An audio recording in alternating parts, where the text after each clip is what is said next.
Quick update on my latest Kelvin-style TOS build. Got the one neck set up here. Notice that I've cut it down quite a bit to get it to fit, because this one is going to be sitting up here like that, and the other one that will connect to the nacelle below. And this one will connect to the secondary hull, which I've got right there.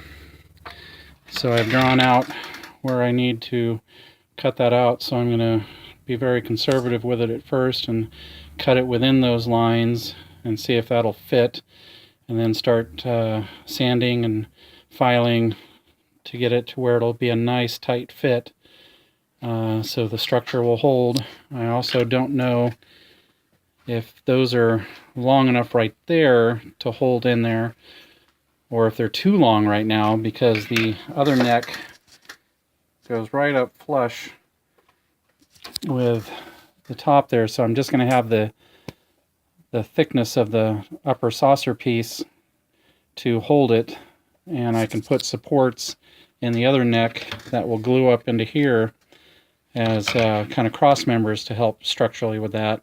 So there's going to be some playing around that I've got to do with it. Now, some other things I've done is I'm putting in these strobe light holes all around the saucer, and I'll fill in on this side here. I'll fill in this end one probably, so that I have these strobe lights all the way around like you see in the Franz Joseph blueprints.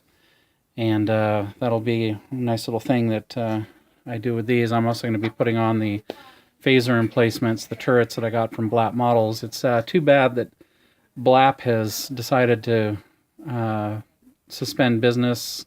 Hopefully it'll just be temporary. Really good guy up there in Ontario, Canada, and he sent me a whole ton of what he had left over when I found out that he was closing up shop, and gave me a really good deal on it. So I've got about 120 phaser turrets in supply now, but I know I'll end up going through those pretty rapidly as I keep doing these 1350 builds.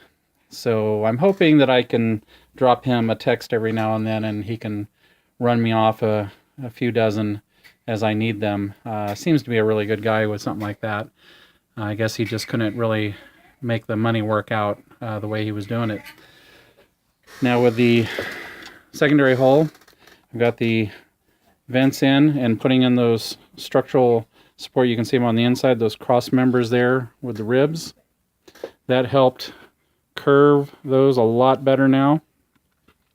And like these, I just need to start putting the trim around. So I got half the trim done on those two vents down there, and then I've got to do the full trim on both of these vents. And then I'll have those ready to go.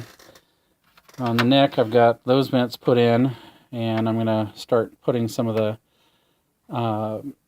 putty in there to smooth that and sand those so that you can't distinguish the joints. It worked very well on my Hermes build. And that's about it right now. So just a quick little update. Thanks.